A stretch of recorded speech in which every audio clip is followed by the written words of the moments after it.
after disappointment, after heartache, after relationship breakdown, after divorce? How is your heart?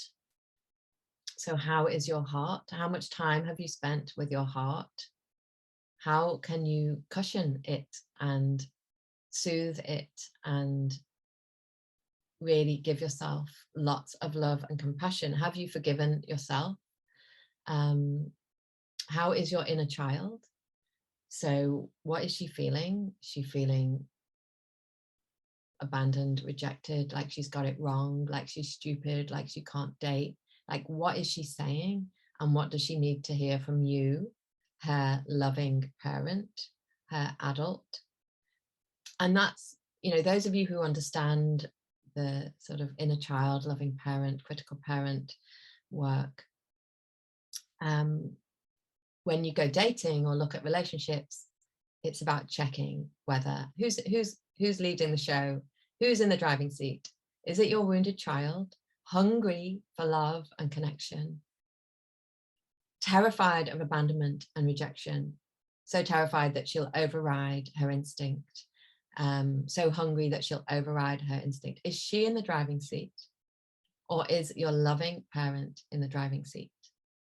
And is your loving parent talking to your child who's in the back seat, saying, it's okay,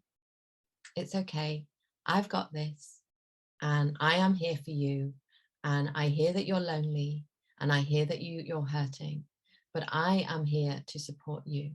And this stranger we're about to meet, this stranger, we're going to take it slowly. We are going to, I'm going to lead this. I'm going to check my intuition. I am wise. I have life experience. So we're going to put the inner child with all her cravings and longings on the back seat, with the seatbelt on, maybe a couple of blankets, so she's really cozy and she feels safe. And then we're going to take the driving seat, and we're going to drive really carefully. We're not going to drive like I've never used this analogy before, but I think it's quite a good one. We're not going to drive like a maniac down the motorway at like 90 miles an hour, chasing the other fast car. We're not going to do that. We're going to maybe just sit you don't have to go in the slow lane. You could cruise in the middle lane, or you could go in the slow lane. But you're going to be really careful. You're going to check your wing mirrors.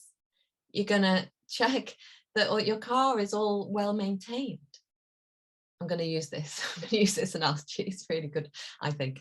I'm going to check that my well-being is okay, and I'm going to go forward slowly. And before I make a move, I'm going to make sure that it's safe to make a move.